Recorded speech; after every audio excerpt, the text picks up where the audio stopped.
गुजरात में जनता ने गुजरात के अगले मुख्यमंत्री के चुनने की प्रक्रिया शुरू कर दी है। इलेक्ट्रॉनिक वोटिंग मशीनों में उनके मताधिकार का इस्तेमाल शुरू हो जाएगा और जाहिर सी बात है 8 बज चुके हैं और ऐसे में मताधिकार का इस्तेमाल अब शुरू हो चुका है। पोलिंग शुरू हो चुकी है। दूसरे और आखिरी दौर के इस मतदान के लिए काफी पुख्ता इंतजाम किए गए हैं। सत्ता के तमाम दावेदार और अपनी पसंद के नेताओं पर लोग मुहर लगा देंगे। दूसरे चरण के इस मतदान के लिए तमाम तैयारियां पूरी हो चुकी हैं। मुख्यमंत्री नरेंद्र मोदी तीसरी बार अपनी कामयाबी का दावा कर रहे हैं तो गुजरात परिवर्तन पार्टी के अध्यक्ष केशुभाई पटेल दम भर रहे हैं कि गुजरात में परिवर्तन होकर रहेगा, जबकि शंकर सिंह वाघेला को पूरा भरोसा है कि इस बार सत्ता पर पंजा का ही हाथ कायम रहेगा। इस दौर में गुजरात के 12 जिलों में 95 सीटों पर 23,318 वोटिंग मशीनों में 820 उम्मीदवारों की किस्मत का फैसला होगा। इस चरण में कच्छ, उत्तर और मध्य गुजरात में हो रहे मतदान और तमाम ऐसे हिस्सों पर बातचीत होगी। तो हम आपको दिखा रहे पल पल की जानकारी कि गुजरात के दूसरे चरण के मतदान को लेकर हमारे तमाम संवाददाता हमारे साथ मौजूद हैं, जो कि गुजरात में आज कैसे कैसे मतदान होगा उसके बारे में लगातार जानकारी देते रहेंगे। गौर करने वाली बात यह है कि पहले दौर में 72% के आसपास मतदान का आंकड़ा आकर खड़ा हुआ था, जो कि अपने आप में एक काफी बड़ा आंकड़ा है।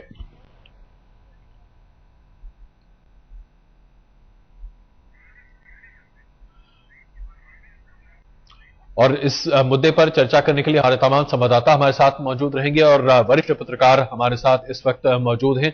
आलोक जी हमारे साथ इस वक्त हैं, उनसे भी हम बातचीत करेंगे। मेरे सहयोगी सईद अंसारी इस वक्त हमारे साथ हैं, जो कि आपको आंकड़ों का पूरा बंदरबाट आपके सामने पेश कर रहे हैं। तो सबसे पहले चलते हैं सईद के पास। सईद, बहुत धन्यवाद अजय। 12 जिलों की 95 सीटों पर मतदान शुरू हो चुका है इस वक्त। और क्या नरेंद्र मोदी हैट्रिक लगा पाएंगे? क्या शंकर सिंह वाघेला कांग्रेस को नरेंद्र मोदी को हराकर वापस गुजरात की सत्ता पर काबिज करवा पाएंगे? क्या केशुभाई पटेल गुजरात परिवर्तन पार्टी बनाने के बाद अब नरेंद्र मोदी को अपना दमखम दिखा पाएंगे? क्या केशुभाई पटेल गुजरात में कोई कमाल दिखा पाएंगे? आज फैसला हो जाएगा। 20 तारीख को नतीजे आपके और हमारे सामने आ जाएंगे। 12 जिले हैं, मध्य गुजरात, उत्तर गुजरात और कच्छ। लेकिन ये अंतिम आखिरी चरण है, दूसरा चरण, यानी कि 20 तारीख का इसके बाद इंतजार होगा। और कई सारे दिग्गज ऐसे हैं जो चुनाव मैदान में हैं, लेकिन मध्य गुजरात जो है वो सबसे ज्यादा मतदाता जो है वो 1,98,00,000 से लगभग थोड़े से ज्यादा 23,000 से ज्यादा मतदान केंद्र बनाए गए हैं और संवेदनशील मतदान केंद्र जो है वो 10,000 से ज्यादा, यानी कि 10,126 ऐसे संवेदनशील मतदान केंद्र हैं जहां पर सुरक्षा व्यवस्था काफी कड़ी कर दी गई है और इन पर विशेष नजर सुरक्षा बलों की रहेगी। ये 3 वो इलाके हैं जहां पर आज मतदान होना है। इन 3 हिस्सों का अगर जिक्र करें तो नॉर्थ गुजरात बीजेपी का दबदबा, सेंट्रल गुजरात यानी कि जो मध्य गुजरात है जहां की 57 सीटें हैं, वहां पर बीजेपी कांग्रेस दोनों में जबरदस्त टक्कर है। और अगर 2007 के नतीजों को हम यहां पर देखें तो बीजेपी थोड़ा सा आगे है सेंट्रल गुजरात में। सौराष्ट्र यानी कि कच्छ की जो 6 सीटें हैं, उन 6 सीटों में से 5 पर बीजेपी का कब्जा है, कांग्रेस का 1 पर, यानी कि कांग्रेस को यहां पर भी जोर लगाना होगा। तो क्या नरेंद्र मोदी हैट्रिक लगा देंगे? क्या कांग्रेस नरेंद्र मोदी को इस बार हराकर अपनी सत्ता गुजरात में काबिज कर पाएगी? जो दिग्गज हैं उनमें सबसे बड़ा नाम गुजरात के मुख्यमंत्री नरेंद्र मोदी मणिनगर अपनी सीट से चुनाव लड़ रहे हैं और हैट्रिक लगाने की कोशिश नरेंद्र मोदी करेंगे। श्वेता भट्ट नरेंद्र मोदी के अगेंस्ट यानी कि उनके पक्ष में है और कांग्रेस से निलंबित आईपीएस संजीव भट्ट की पत्नी है, जिन्हें कांग्रेस ने उतार कर एक दांव खेला है मुख्यमंत्री नरेंद्र मोदी के खिलाफ। बड़े नेता कांग्रेस के शंकर सिंह वाघेला कापड़वंज कांग्रेस से हैं, राज्य के पूर्व मुख्यमंत्री और सबसे बड़ी जिम्मेदारी वाघेला पर यह है कि कांग्रेस को कितना मजबूत कर पाते हैं। क्या कांग्रेस को दोबारा सत्ता में लाने की जिम्मेदारी उन पर है? क्या वो उसे पूरा कर पाते हैं? जागृति पंड्या, आपको याद होगा, स्वर्गीय हरेंद्र पंड्या की पत्नी है, जो कि पूर्व गृह मंत्री है। एलिस ब्रिज से ये गुजरात परिवर्तन पार्टी यानी कि केशुभाई पटेल की पार्टी से चुनाव लड़ रही है जागृति पंड्या।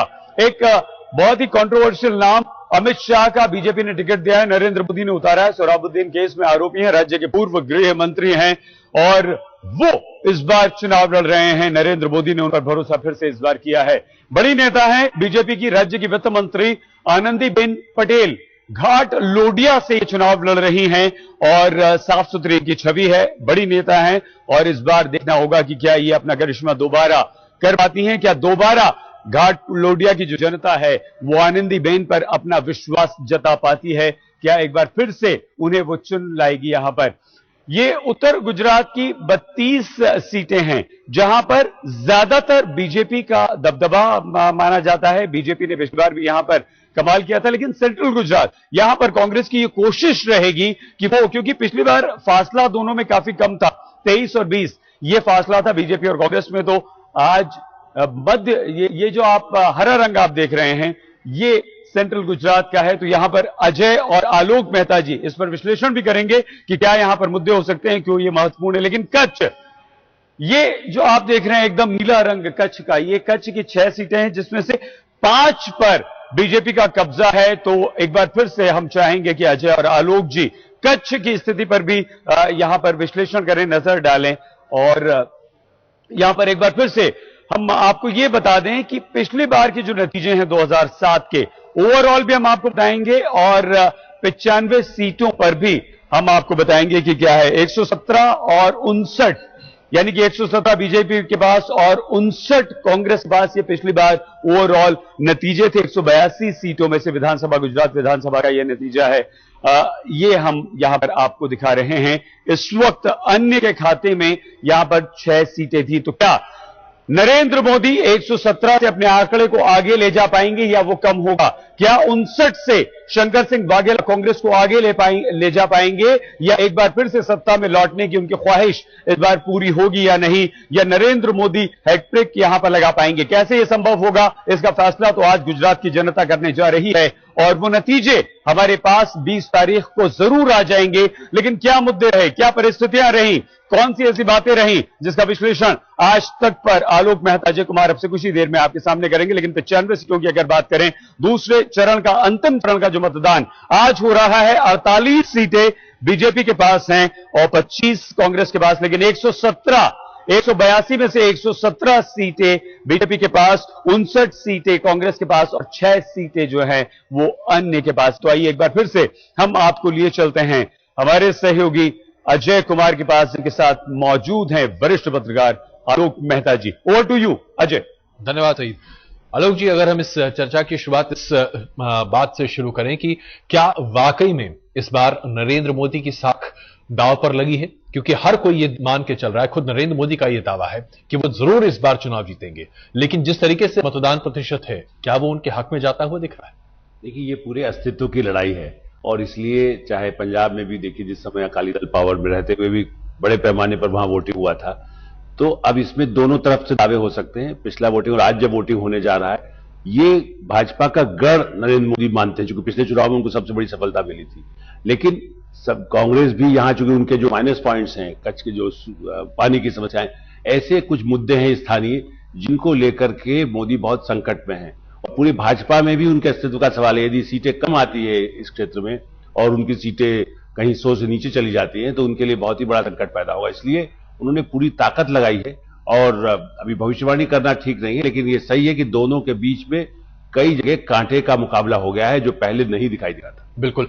और गोपी घांगर और शमशेर इस वक्त हमारे साथ मौजूद हैं। गोपी गोधरा में है और वडोदरा में है शमशेर सिंह। गोपी, बहुत ही अहम इसलिए माना जा रहा है गोधरा में किस तरीके से लोग मतदान करते हैं, क्योंकि माना जा रहा है कि इस बार मुसलमानों के बड़े संख्या में मतदान की बातें कही जा रही हैं। खास करके जो अगर हम पिछले चरण की बात करें, जो पहले चरण की बात करें, तो उसमें भी बड़ी संख्या में मुसलमान मतदाता बाहर निकल कर आए हैं। क्या मुसलमान मतदाताओं में यह भरोसा है, क्या वो एक बार फिर ये मानते हैं कि या तो नरेंद्र मोदी को जिताओ या उनको हराओ, लेकिन कहीं ना कहीं वो लोकतंत्र की इस प्रक्रिया में अपने भरोसे को, अपने विश्वास को जतला रहे हैं? जी बिल्कुल अजय, ये हम बिल्कुल कह सकते हैं कि जिस तरीके से यहाँ पे वोटिंग ट्रेंड शुरू हो गया है गोधरा के अंदर, मैं आपको विजुअल्स दिखाना चाहती हूँ। यहाँ पे आप देख सकते हैं, ये एक ऐसा मतलब वोटिंग बूथ है जहाँ पे काफी तादाद में जो मुस्लिम वोटर्स है वो यहाँ पे आते हैं और आप देख सकते हैं कि यहाँ पे बड़ी तादाद में लोग आए हुए हैं। जो इसके अलावा भी जितने भी अगर बात करते हैं गोधरा की, गोधरा तो जो गोधरा को माना जाता है कि ये गुजरात की राजनीति का और खासकर मुख्यमंत्री नरेंद्र मोदी की के लिए एक एपी सेंटर जैसा माना जाता है। और यहीं से 2002 के दंगों के बाद जब जिस तरीके से एक छवि बाहर आई थी और उसके बाद अब 2012 का जो चुनाव है उसमें विकास पुरुष की छवि के साथ मुख्यमंत्री नरेंद्र मोदी अब वोट मांग रहे हैं। तो देखना काफी दिलचस्प होगा कि विकास पुरुष की जो मुख्यमंत्री मोदी की छवि है वो यहाँ के लोगों को, खास करके गोधरा के लोगों को कितनी राज आती है और कितने वोट उनको मिलते हैं। अजय, हम यहाँ पर एक छोटा सा ब्रेक कर, लेकिन ब्रेक के बाद हम शमशेर से ये जानना चाहेंगे कि मध्य गुजरात में नरेंद्र मोदी ने पिछले 5 सालों में जितना काम करने का दावा किया है और जो सीटों को हासिल करने का दावा किया है वो अभी तक शायद किसी भी गुजरात के नेता ने नहीं किया। क्या वाकई में इसका असर होता हुआ दिखाई नहीं दे रहा है? गुजरात में दूसरे दौर का मतदान शुरू हो चुका है और 8 बजे से मतदान की प्रक्रिया शुरू हुई है। हम आपको सामने ये ताजा आंकड़े पेश कर रहे हैं। उत्तर गुजरात में 32 विधानसभा सीटों पर मतदान शुरू हो चुका है। मध्य गुजरात में 57 सीटों पर मतदान शुरू हो चुका है और कच्छ के इलाके में 6 सीट में मतदान की प्रक्रिया शुरू हो चुकी है। कुल मिलाकर देखा जाए तो ये 95 सीटें हैं जिस पर आज सुबह से मतदान शुरू हुआ है और आज शाम तक इसके साथ ही 95 सीटों पर तमाम नेताओं की किस्मत का फैसला हो जाएगा। 12 जिलों में 95 सीटें और 820 उम्मीदवार।